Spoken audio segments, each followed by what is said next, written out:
No spring game.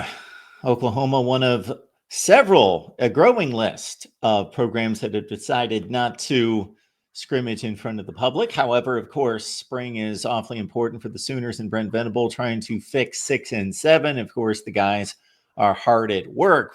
Jason Ray, our old buddies here to break down the Oklahoma offense with us. Appreciate you being here at the Voice of College Football. Please like and subscribe. Jason, how's it going?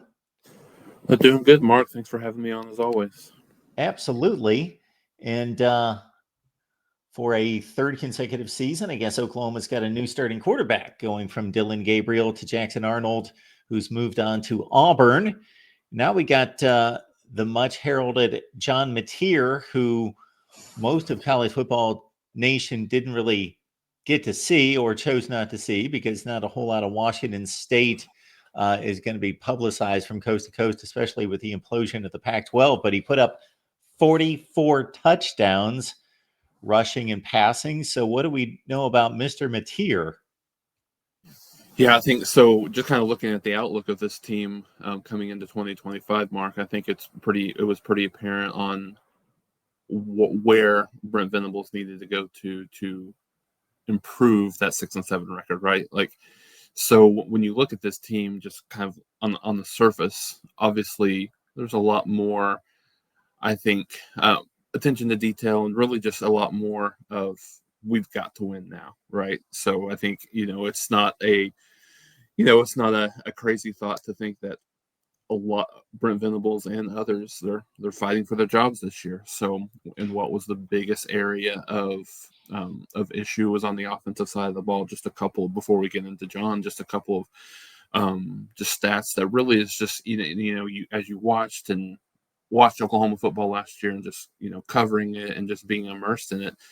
It was glaring that there was a lot of struggles on the offensive side of the ball, whether it be at the quarterback position, whether it be just some coordinator issues, whether it be injuries, whether it be performance up and down, the positions on the offensive side of the ball. But obviously we know it always typically begins and ends at the quarterback position. So yeah, one of the big acquisitions for Oklahoma in the offseason was getting John Mateer, from Washington State. So I think all reviews have been very, very positive early on through, some of the winter conditioning and then some of the spring practice and stuff like that. I think the thing that really has rang true early on is his command of the offense, his leadership, things like that. I mean, a lot of people have kind of pulled on to this, Mark, with the fact that there's a lot of comparisons to Baker Mayfield, not necessarily in terms of production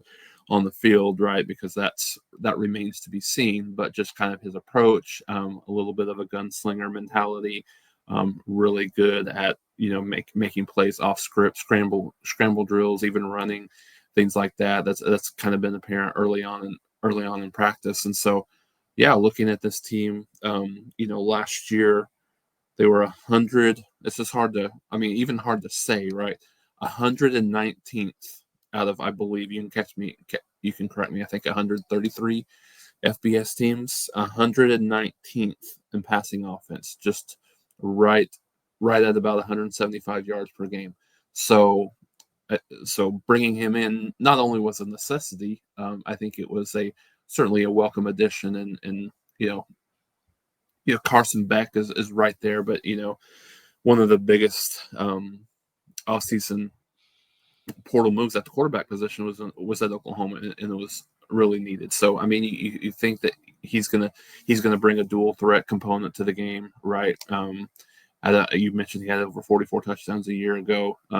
Probably one of the better dual threat quarterbacks in the country. So, yeah, I think it starts there, Mark. I mean, that's what the plays on the field and the schedule. We talked about it a lot last year. It's not any different this year. It's questionably tougher, right? Specifically when you put Michigan in the non-conference. So, the the opportunity is there, and they've got to be able to be successful. And I think the early returns is everybody likes what they see and what he's brought to the table thus far. I don't know what the percentage is, but it is fairly high that teams cannot make it through the entire season with one quarterback starting every game. And of course, Oklahoma's experienced this in recent years. So is there a battle for the backup quarterback position, or do we know who that's going to be? Yeah, I mean, I think there's not necessarily been an announcement, but I think it's pretty clear it's going to be Michael Hawkins as that backup quarterback. Split time a little bit with Jackson Arnold last year, and that what ended up being a bit of a musical chairs type of situation, right, between him and Jackson Arnold. But I think he's the guy that you would number one. I mean, if he's ends up through spring and then early fall, if it ends up being a competition between him and the transfer that they got, Cole Gonzalez, over. I mean, I think that's a troubling sign if you're an Oklahoma fan.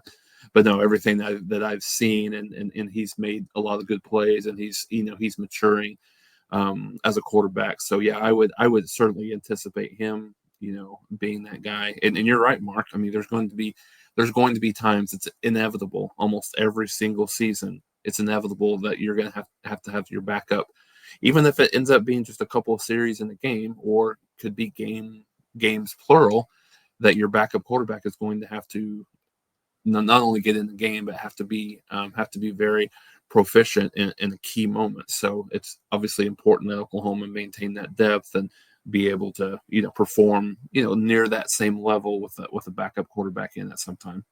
And Jason, if I remember, Hawkins was the guy who was at the quarterback spot when they looked like they were dead in the water at Auburn down late in that game. And then he fired a long touchdown pass. They got a couple big fourth down stops and pulled out the game at Auburn. Yeah, that's correct. And he came in a little bit. I mean, kind of how that worked. It was kind of interesting how that kind of intertwining of quarterbacks really ended up working. Jackson Arnold was a starter up until Tennessee just had a really bad game turnover wise against Tennessee. Hawkins was inserted in that game and played. To your point, started in Tennessee and then started that Auburn game and played a couple of games. And then kind of the same thing that Jackson Arnold ran into, had a really, really bad start to South Carolina. South Carolina went up, I think, 21 to nothing very, very early in that game, and that was due to turnovers. And so, and then Jackson Arnold kind of got back into the starting lineup and really never relinquished that. And I think that was kind of where Joe John Finley was wanted to go with that. So yeah, plenty of experience that you've got with him coming in. So I think the staff probably feels pretty good about a guy that's still young, obviously, and still very raw in some aspects, but still has a decent amount of experience that he had over last year.